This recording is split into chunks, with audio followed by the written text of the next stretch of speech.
காங்கிரஸ் கட்சியுடைய தேசிய தலைவர் மல்லிகார்ஜுன கார்கே, டெல்லி முதலமைச்சர் அதிஷி, அதே போன்று பல்வேறு மாநில முதலமைச்சர்கள், முக்கிய தலைவர்கள் இறுதி மரியாதை செலுத்தி வருகிறார்கள். சற்று நேரத்திற்கு முன்னர் பிரதமர் நரேந்திர மோடி அங்கு சென்றார். பிரதமர் நரேந்திர மோடி அதே போன்று பாதுகாப்புத்துறை அமைச்சர் ராஜ்நாத் சிங், உள்துறை அமைச்சர் அமித்ஷா, துணை குடியரசுத் தலைவர் ஜெகதீப் தங்கர் உள்ளிட்ட முக்கிய தலைவர்களும் அங்கு இறுதி மரியாதை செலுத்தி வருகிறார்கள்.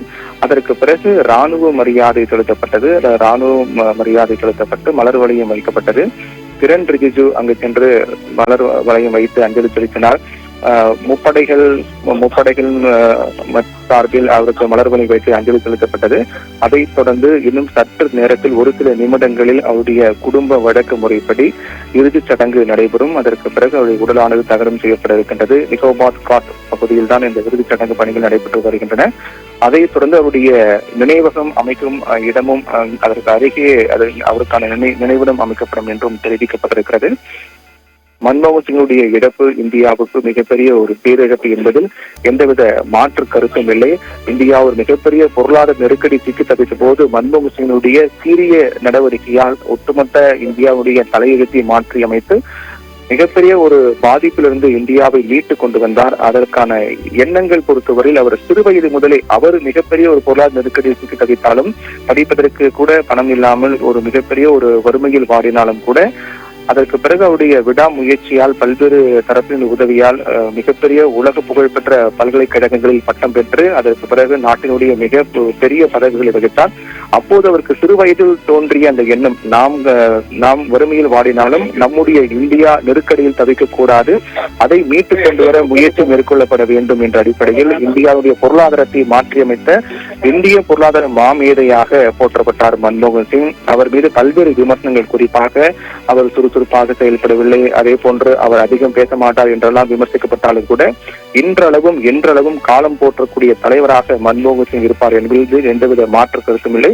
2014ஆம் ஆண்டு அவர் பிரதமர் பதவியில் விலகிய போது அவர் பேசிய பேச்சு, அதாவது காலம் என் மீது கருணை காட்டும், காலம் சொல்லும் நான் யார் என்று. என் மீது வைக்கப்பட்ட எதிர்மறை விமர்சனங்கள், நான் ஒரு சரியாக செயல்படவில்லை, அதே போன்று சுறுசுறுப்பாக என்றெல்லாம் வைக்கப்பட்டாலும் கூட என் மீது வைக்கப்படக்கூடிய விமர்சனங்கள் தாண்டி காலம் பதில் சொல்லும் நான் யார் என்ற அவர் ஆற்றிய உரை பேச்சு என்பது இன்று மெய்பிக்கும் வகையில் அவருடைய சாதனைகள், அவருடைய செயல்பாடுகள் அனைவராலும் போற்றப்படுகின்றது.